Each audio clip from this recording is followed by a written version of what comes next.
আসসালামু আলাইকুম, কেমন আছেন সবাই? চলে আসলাম নতুন আরেকটি ভিডিও নিয়ে। তো এই যে দেখেন, এই যে আমি দুইটা আলু, পেঁয়াজ, একটা ডিম আর কাঁচামরিচ, ধনেপাতা নিয়ে নিয়েছি। তো এগুলো আমি ভালো করে পরিষ্কার করে নেব।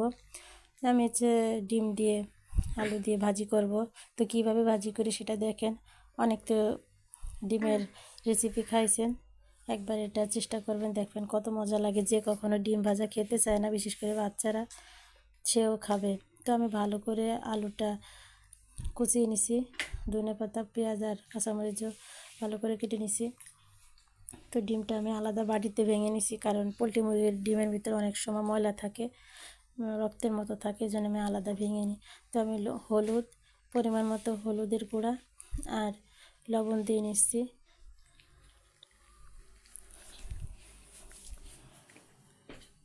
তো এখন আমি ভালো করে এটা মাখিয়ে নেব।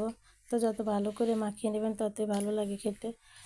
তো কাঁচামরিচ বেশি দিলে একটু বেশি ভালো লাগে, ঝাল ঝাল লাগে, কিন্তু আরাপ যেহেতু খাবে, এই কারণে আমি বেশি ঝালের পরিমাণ দিলাম না। তো এখন ভালো করে মাখানোর পরে আমি ডিমটা দিয়ে দিছি।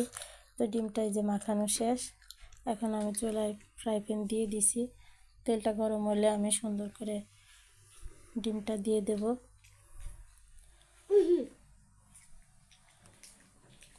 তো এখন এই যে হাত দিয়ে ভালো করে আমি ছড়িয়ে দিচ্ছি।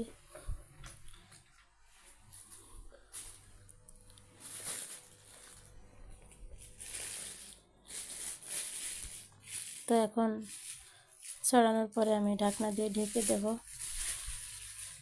তো ঢাকনাটা উঠিয়ে দেখছি নিচের পাশ হয়েছে কিনা। বেশি সময় লাগে না, খুব অল্প সময় লাগে। যত চিকন করে আপনি আলুটা কাটবেন তত তাড়াতাড়ি হয়ে যাবে। তো এই যে আমি খুব সুন্দর করে কিন্তু ডিমটা উল্টিয়ে দিছি, একদম ভাঙেনি, দেখতেই পাচ্ছেন। তো আমার ভিডিওটা যদি ভালো লাগে অবশ্যই একটা লাইক দিবেন, চ্যানেলটি সাবস্ক্রাইব করে দেবেন। তো এই যে আমি ডিমটা ভাজা হয়ে গেছে। এখন আমি ডিমটা 4 ভাগ করে কেটে নিচ্ছি। দেখেন, একটা ডিম ভাজি করলে কিন্তু একজনের বেশি খেতে পারে না, কিন্তু আলু দেওয়ার কারণে কিন্তু অনায়াসে 4 জন মানুষ খেতে পারবে। তো আরবকে দিলে আরব পিৎজা বলে খায়, কিন্তু এমনি ডিম ভাজা দিলেও খেতে চায় না, মুখে পেঁয়াজ বাদ দিলে। যেভাবে ভাজি করে ও খায় না, তো এইভাবে ভাজি করলে আলহামদুলিল্লাহ ও খায়।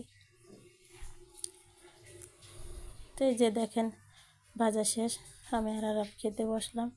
তো আলহামদুলিল্লাহ, আরব কিন্তু নিজের হাতে সহজে খেতে চায় না। তো ওই যে ডিমের পিৎজা বলে এখন খাচ্ছে, কিন্তু ডিম বললে আর খাইতো না। তো সবাই ভালো থাকবেন, সুস্থ থাকবেন। আজকের মতো শেষ করছি। আল্লাহ হাফেজ।